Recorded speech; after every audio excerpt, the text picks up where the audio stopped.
आज श्री कृष्ण जन्मोत्सव है, तो आज मैं छोटा सा भजन पेश करने जा रहा हूँ आप लोग के लिए। तो भजन में कीर्तन में आप लोग सम्मिलित होइए और श्री कृष्ण भगवान का जन्मोत्सव का लाभ उठाइए। हरे रमा रम रमा हरे हरे, हरे कृष्ण कृष्ण कृष्ण हरे हरे, हरे रम हरे रम हरे रम हरे हरे, हरे रम रम रम हरे हरे, हरे कृष्ण कृष्ण कृष्ण हरे हरे, हरे राम राम राम हरे हरे, हरे कृष्ण कृष्ण हरे हरे, हरे रमा राम हरे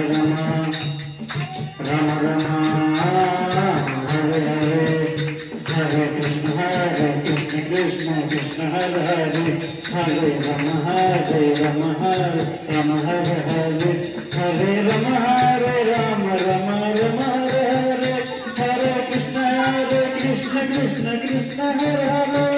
हरे राम हरे राम हरे हरे, हरे कृष्ण कृष्ण हरे हरे, हरे रमा राम हरे हरे,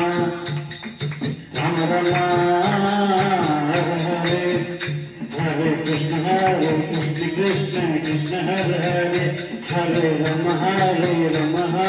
रम हरे हरे, हरे राम राम